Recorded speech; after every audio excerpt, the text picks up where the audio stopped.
बिहार विधानसभा में अध्यक्ष पद की ताजपोशी हो गई। नंदकिशोर यादव निर्विरोध चुने गए।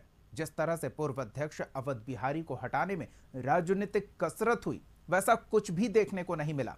नंदकिशोर की ताजपोशी में विपक्ष का भी साथ मिला, विपक्ष से भी बधाइयां मिली। सामने राज्यसभा का चुनाव है। नंदकिशोर का निर्विरोध चुना जाना बहुत कुछ इशारा करता है। कह सकते हैं कि अध्यक्ष तो बहाना है, असल काम सीट बचाना है। क्योंकि जिस तरह से नंदकिशोर यादव के प्रति तेजस्वी ने सहानुभूति दिखाई, लालू यादव ने भी बधाई दी और नंदकिशोर ने भी लालू परिवार से अपने संबंधों की बात की, वो भविष्य की राजनीति की ओर कुछ इशारा करता है। देखिए नंदकिशोर यादव की ताजपोशी पर यह विशेष रिपोर्ट। बिहार विधानसभा में अब नए अध्यक्ष का चयन हो गया। सर्वसम्मति से नंदकिशोर यादव को अध्यक्ष चुना गया। उनके नाम की घोषणा जब की गई तो सदन में जय श्री राम के नारे लगने लगे। श्री नंदकिशोर यादव 2400 को सर्वसम्मति से बिहार विधानसभा के अध्यक्ष निर्वाचित हुए। वहीं नंदकिशोर यादव जब स्पीकर की कुर्सी की तरफ जाने के लिए अपनी जगह से उठे तो तेजस्वी यादव ने उनके पांव छूकर आशीर्वाद लिया। तेजस्वी यादव को नेता प्रतिपक्ष चुना गया है, जबकि नीतीश कुमार को सदन का नेता चुना गया। बिहार विधानसभा में अध्यक्ष पद पर बीजेपी के नंदकिशोर यादव निर्विरोध निर्वाचित किए गए। अध्यक्ष पद के निर्वाचन के लिए एकमात्र नंदकिशोर यादव ने नामांकन भरा था। चुनाव के लिए विधानसभा की विशेष बैठक बुलाई गई थी। नियमानुसार मौजूदा उपाध्यक्ष महेश्वर हजारी अध्यक्ष पद के लिए एक ही नामांकन होने की सूचना सदन को दी। इसके बाद सर्वसम्मत से नंदकिशोर यादव को निर्विरोध अध्यक्ष चुन लिए जाने की घोषणा की गई। नंदकिशोर यादव बीजेपी के वरिष्ठ नेता हैं और वे कई विभागों में मंत्री रह चुके हैं। नंदकिशोर यादव 1969 में राष्ट्रीय स्वयंसेवक संघ से जुड़े। 1995 में पहली बार विधायक बने। पटना पूर्वी और पटना साहिब से 7वीं बार विधायक चुने गए। 1998 से 2003 तक बीजेपी के प्रदेश अध्यक्ष रहे। 2005 में पहली बार पथ निर्माण मंत्री बने। पथ निर्माण और स्वास्थ्य मंत्रालय की जिम्मेदारी भी संभाली। 2013 में विधानसभा में नेता प्रतिपक्ष बने। इधर सदन की कार्यवाही शुरू हुई तो विधानसभा अध्यक्ष के नाम की घोषणा की गई। जब नंदकिशोर यादव स्पीकर की कुर्सी की ओर बढ़ने लगे तो तेजस्वी यादव अपनी जगह से उठकर आगे बढ़े। उन्होंने नंदकिशोर यादव के पांव छुए और नंदकिशोर यादव ने भी पीठ ठोककर तेजस्वी को आशीर्वाद दिया। एनडीए के तमाम विधायकों की नजरें इस दृश्य पर ठहर गई थीं। उधर सीएम नीतीश कुमार भी उठकर नंदकिशोर यादव के पास आए और दोनों नेता नंदकिशोर यादव के साथ स्पीकर की कुर्सी की ओर गए। दोनों नेता जब नंदकिशोर यादव को स्पीकर की कुर्सी तक लेकर पहुंचे तो विधानसभा के नए अध्यक्ष ने उनसे कहा कि दोनों उनका हाथ पकड़ें और खुद स्पीकर की कुर्सी पर उन्हें बैठाएं। इसके बाद नीतीश कुमार और तेजस्वी यादव ने नंदकिशोर यादव का एक एक हाथ पकड़ा और उन्हें सम्मानपूर्वक स्पीकर की कुर्सी पर बैठाया। आज 15 फरवरी को बिहार विधानसभा के अध्यक्ष के रूप में नंदकिशोर यादव ने अपना पदभार ग्रहण किया और इस तरह वो बिहार विधानसभा के 18वें अध्यक्ष निर्विरोध रूप से बन गए। आज नंदकिशोर यादव के निर्विरोध चुन जाने से यह साफ हो गया कि विपक्ष की भी मंशा थी कि नंदकिशोर यादव जैसे व्यक्ति को अध्यक्ष बनना चाहिए और हुआ भी वही। जब नंदकिशोर यादव ने अध्यक्ष पद का कार्यभार संभाला तो सत्ता पक्ष और विपक्ष के विधायकों ने मेजें थपथपा करके उनका स्वागत ही नहीं किया, बल्कि तेजस्वी प्रसाद यादव ने साफ तौर पर यह संदेश देने की कोशिश की कि नंदकिशोर यादव को लालू प्रसाद यादव और राबड़ी यादव का भी समर्थन प्राप्त है।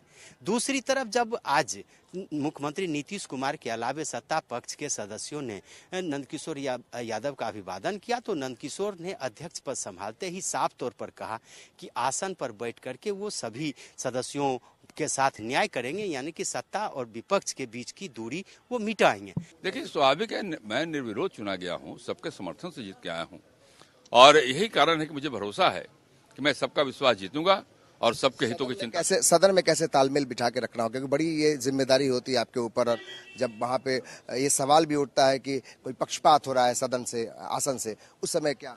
देखिए, सच बात यह है कि सदन का इस्तेमाल विधायक लोग अपने क्षेत्र के विकास के लिए करें, विकास संबंधित प्रश्नों को उठाएं, तो मुझे लगता है कि बेहतर ढंग से काम हो सकेगा।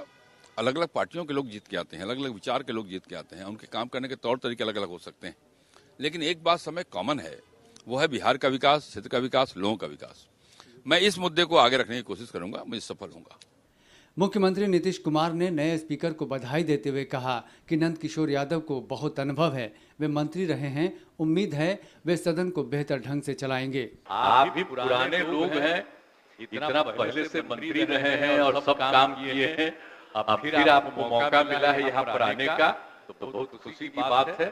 सबको प्रसन्नता है, दोनों पक्ष के लोगों ने आपको यहाँ करके प्रस्तावित किया है, इसलिए आप सब के सहमति से हैं और आप खूब बढ़िया से काम कीजिएगा और आप यही अनुरोध करेंगे कि सबकी बात सुनिएगा, पक्ष इधर के सत्ता पक्ष विपक्ष सबकी बात को ध्यान से सुनिएगा और सब लोगों की बात पर ध्यान देते हुए काम करिएगा। नेता प्रतिपक्ष तेजस्वी यादव ने भी नंदकिशोर को स्पीकर बनने पर बधाई दी।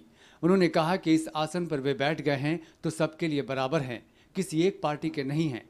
हमें उम्मीद है कि वे नियमावली के अनुसार सदन की कार्यवाही को बेहतर ढंग से चलाएंगे। हम सब लोग उम्मीद करते हैं और पूरा भरोसा है कि आप निष्पक्ष होकर के नियमावली के हिसाब से सदन चलाने का काम करेंगे और आपका तो अनुभव काफी पुराना रहा है और मंत्री से लेकर के समाज की आप लोगों ने खूब आवाज उठाने का काम किया है, जनता की आवाज उठाया है, उसका निदान किया है और आपके बनने से मुझे काफी प्रसन्नता हो रही है। उप मुख्यमंत्री सम्राट चौधरी ने नंदकिशोर यादव को अनुभवी नेता बताया और कहा कि उनका मार्गदर्शन हमेशा मिलता रहा है, आगे भी मिलता रहेगा। लोकतंत्र के सम्मान के लिए सर्वसम्मति से सभी पक्षों ने समर्थन देकर एक स्वस्थ लोकतंत्र के तौर पर परिचय देने का काम बिहार विधानसभा के लोगों ने किया है। बिहार विधानसभा अच्छे से चले, आदरणीय नंदकिशोर यादव जी को मैं बधाई भी देता हूं और शुभकामना भी देता हूं, क्योंकि लंबे समय से अनुभव है उनको।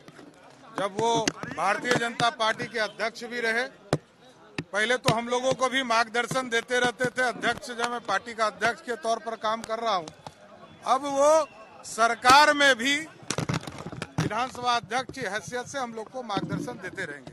बता दें कि पिछले महीने नीतीश कुमार ने महागठबंधन का साथ छोड़कर राज्य में एनडीए की सरकार का गठन किया था। बजट सत्र के पहले दिन आरजेडी के अवध बिहारी चौधरी को स्पीकर पद से हटाने का प्रस्ताव पारित हुआ।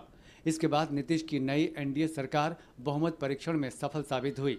अवध बिहारी चौधरी के हटने के बाद बीजेपी नेता नंदकिशोर यादव ने 13 फरवरी को विधानसभा अध्यक्ष पद के लिए नामांकन किया था। स्पीकर के चुनाव के लिए ही सदन की कार्यवाही तय की गई।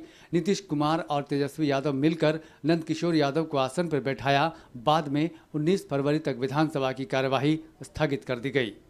हालांकि अब देखना दिलचस्प होगा कि नंदकिशोर यादव के अध्यक्ष रहते क्या आरजेडी की एकजुटता बरकरार रह पाती है। आरजेडी के जो 3 सदस्य पार्टी से बगावत करके सत्ता पक्ष के साथ गए हैं, क्या उनकी सदस्यता चली जाएगी? इन सब बातों पर ध्यान देने की जरूरत है। सवाल यह उठता है क्या नंदकिशोर यादव भले ही विपक्ष के समर्थन से भी अध्यक्ष बने हों, लेकिन क्या वो सत्ता पक्ष के दबाव में नहीं आएंगे?